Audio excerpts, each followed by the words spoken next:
কুমিল্লা ব্রাহ্মণপাড়া উপজেলায় ষষ্ঠ উপজেলা পরিষদ নির্বাচনকে সামনে রেখে ভাইস চেয়ারম্যান পদে মনোনয়নপত্র দাখিল ও প্রার্থিতা বৈধতার পর সিদলাই গ্রামের ৫ ও ৬ নং ওয়ার্ডের সর্বস্তরের মানুষের সাথে মতবিনিময় করেন তরুণ প্রজন্মের অহংকার বিশিষ্ট সমাজসেবক, সাদা মনের মানুষ এবং ব্রাহ্মণপাড়া উপজেলা বঙ্গবন্ধু পরিষদের প্রধান উপদেষ্টা, লন্ডন প্রবাসী সিদলাই গ্রামের তাজুল ইসলাম সাহেবের সন্তান এবং আওয়ামী লীগের একক প্রার্থী মাসুক সরকারের পক্ষে এক মতবিনিময় সভা মঙ্গলবার সিদলাই মাদ্রাসা মাঠে অনুষ্ঠিত হয়েছে।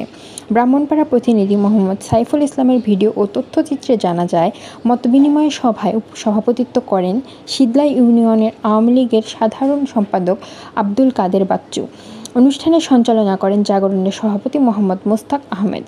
এই সময় উপস্থিত ছিলেন আলী নেওয়াজ সরকার, সাবেক চেয়ারম্যান নাজিম উদ্দিন সরকার, আওয়ামী লীগের নেতা গিয়াসউদ্দিন জাখতার, মাওলানা রুহুল আমিন পীর, জয়নাল হোসেন জানু মেম্বার, শেখ আব্দুল হান্নান, আবু তাহের মেম্বার, আবেদ মিয়া মেম্বার, রফিকুল ইসলাম মাস্টার, সাবেক মেম্বার খবির উদ্দিন, ইমদাদুল হক doctor, Abdul Kayum, Shafiqul Islam master, Abdul Momen, Nasir Uddin member, Jamal সরকার, আমির হোসেন সর্দার, কামাল উদ্দিন মেম্বার, জাহের পুলিশ, আব্দুল মোমেন, মাজেদ মিয়া, কাশেম মিয়া, আবু ইউসুফ সরকার, আব্দুল আলিম সহ ৫ ও ৬ নং ওয়ার্ডের সর্বসাধারণ।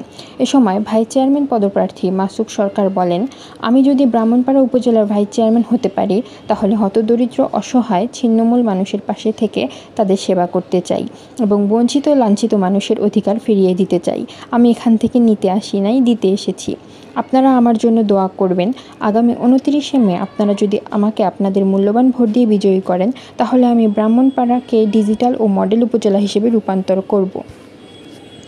আপনারা দেখছেন মেঘনা টিভি, সত্যের সন্ধানে সবসময়।